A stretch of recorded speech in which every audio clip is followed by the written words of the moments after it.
From the beginning of time, there have been monsters in the deep.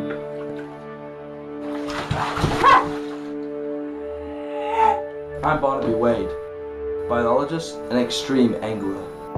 It is my mission to investigate the monsters of this creek and to determine whether it is truth or legend. Fish on! Fish on!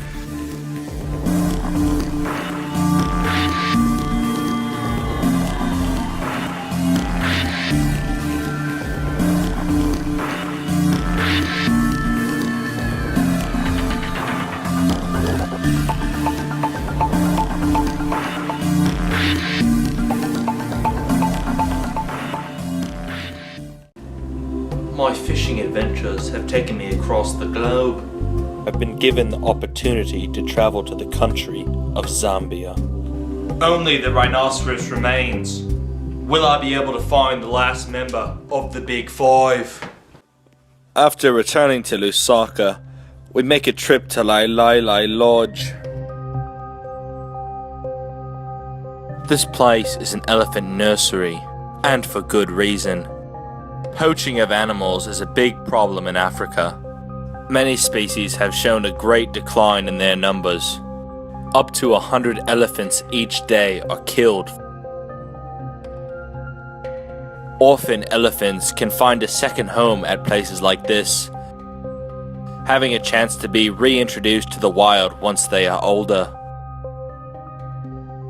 It's time for these baby elephants to be fed. Each baby elephant drinks a 2-liter bottle of milk every 3 hours. That's 16 liters every 24 hours. Besides milk, the elephants also eat leaves as a part of their diet, helping them prepare for the African bush.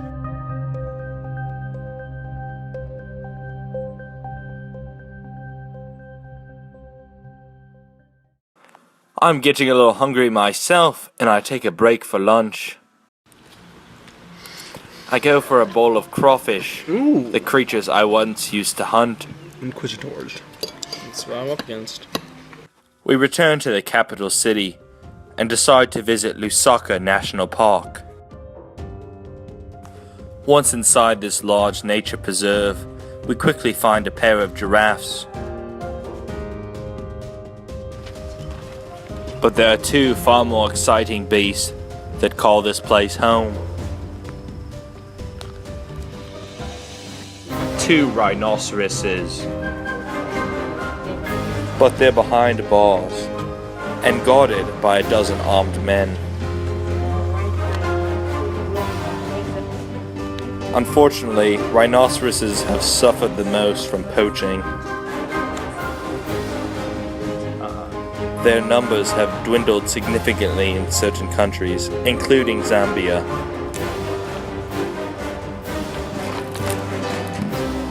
The enclosure does provide a convenient space for the rhinos to stretch their horns and scratch any itches that are hard to reach. It was very fortunate we were able to see these awesome animals, and hopefully in coming years their numbers will increase. We then travel north of Lusaka to Chamanuka Lodge.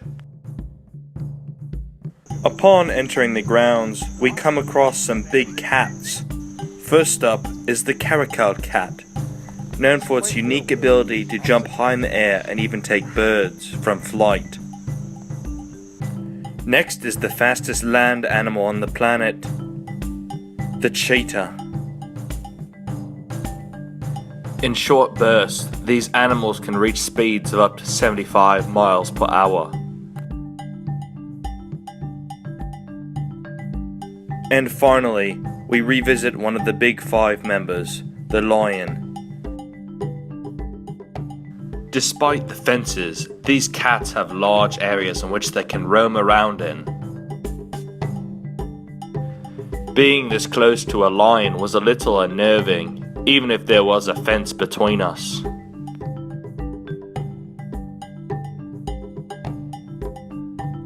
These two are still teenagers, but they are still quite intimidating. Unlike these carnivores, the rest of the animals at Chamanuca are allowed to roam free. Another new face is the ostrich. They are the largest flightless bird and are capable of very high speeds. But my reason for coming here isn't to see these remarkable animals. I've heard rumors that there's a lake at this preserve, and I'm hoping to get a bait in the water. On the way there, we pass by some wildebeest. But we must have startled them, for they start to stampede.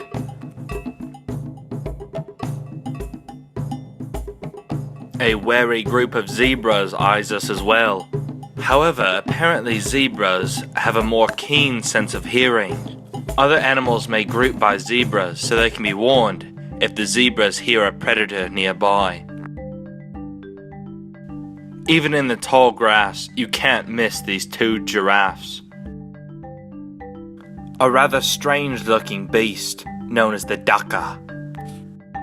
This poor elephant lost both parents when he was little, and has now befriended the man who follows behind him. Finally, we lay eyes on the water. As we near the dock, I can hardly contain my excitement. I prepare to explore the waters. I can't believe I have the chance to actually fish in Africa. We'll be setting out in these banana boats, which resemble a canoe but are powered by a gasoline motor.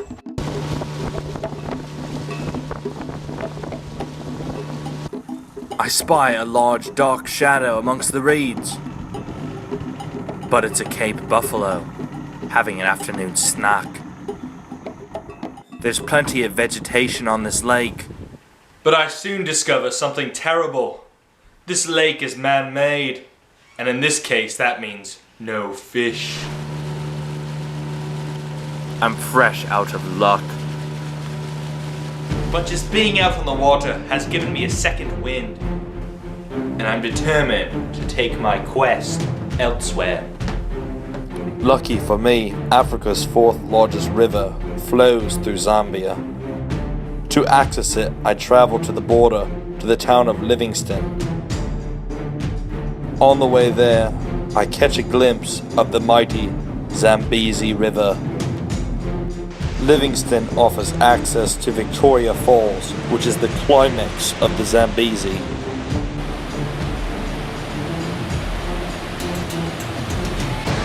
I can't resist getting a few views of the falls, as they are truly remarkable.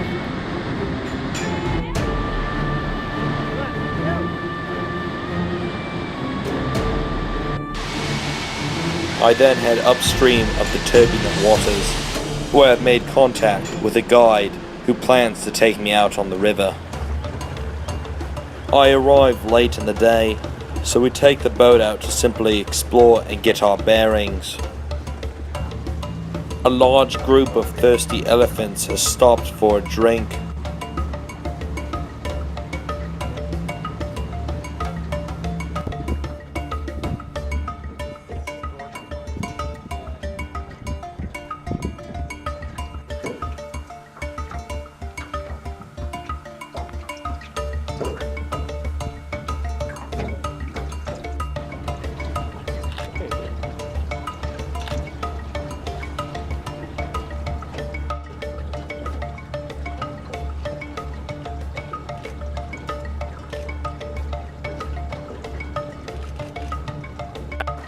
Elephants cover their backs with dust and dirt to protect their sensitive skin from the sun and biting insects.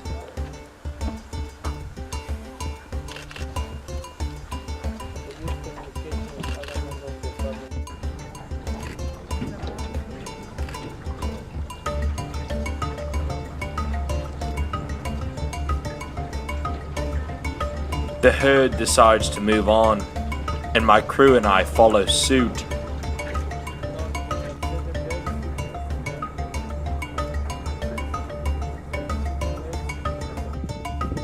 Many animals besides elephants rely on the Zambezi for a supply of water. These large-looking lizards are known as Nile monitors. It's a monitor lizard. Oh, We spy a few sunbathing against exposed wood and roots on the banks of the river. This monitor appears to be looking for a meal, and if that meal is fish, we are after the same goal. But for now, all is quiet on the Zambezi.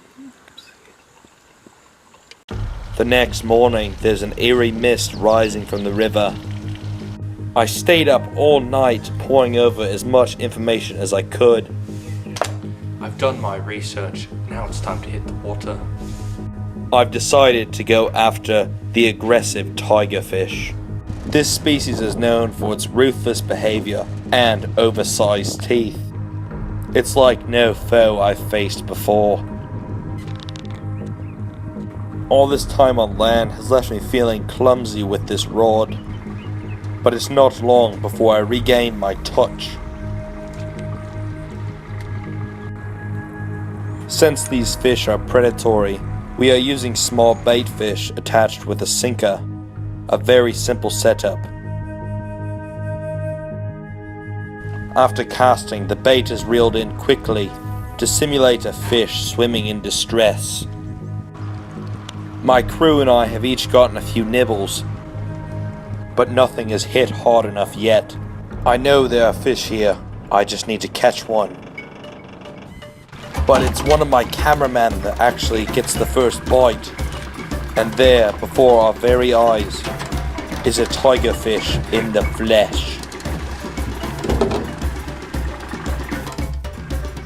At the front of the boat, I hear another reel start to spin frantically. Another crew member has hooked a fish. That's for hook. Extreme caution must be used when handling these fish. As mentioned before, they have a serious set of chompers. After releasing the fish, we notice a nearby crocodile on the bank, and I'm reminded of how dangerous these waters can be. I need to keep my wits about me. I regain my composure after all the excitement, and I continue teasing my bait. Despite the size of the ones we've seen, these fish are truly impressive. And although I feel honored to have seen them, I want to catch one for myself. And then it happens. A quick flash and a bend in my rod. The fight is on.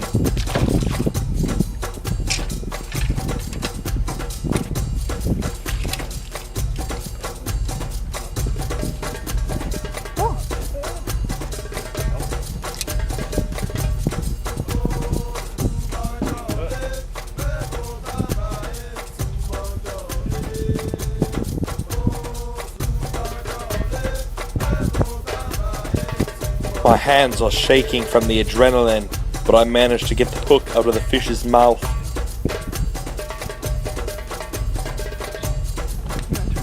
For me, this catch is truly special. My good fortune continues, and before I know it, I have the biggest fish of the day on the end of my line.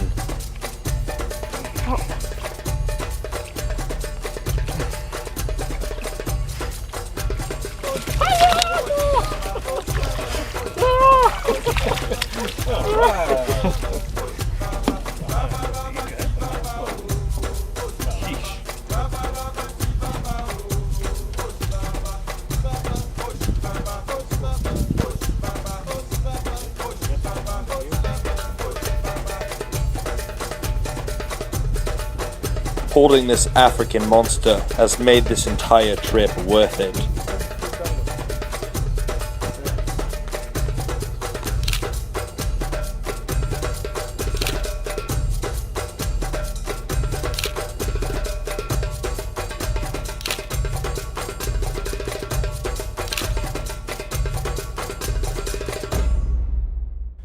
I'm ecstatic. And as we head in, not even the menacing hippos can dampen my mood.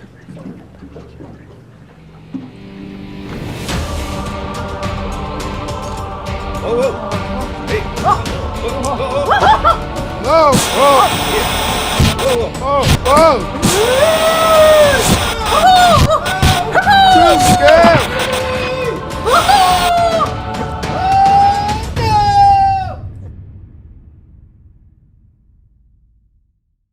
We were in the boat. We were all together.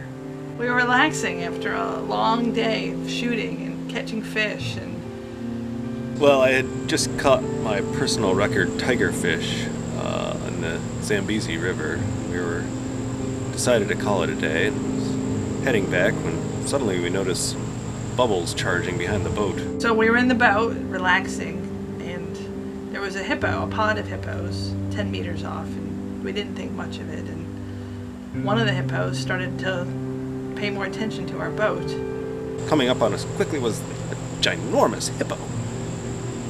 Next thing we know, the boat is lurching left and right, and over the side of the boat goes Barnaby. And as it came closer, Barnaby was distracted on the other side of the boat. The hippo charged at us from underneath and knocked Barnaby out of the boat. And before we knew it, Barnaby was floating away from our boat towards the falls. And the hippo still was beating us on the bottom of the boat. And Barnaby was yelling for help, and there was nothing we could do. And before we knew it, he was right at the brink of the falls. And Afraid that's the last we saw of him. Apparently there's some footage of the event, but I'm not interested in watching it. It's much too difficult for me to process still. and they caught it all. The screams and Barnaby going over, and there was nothing we could do. And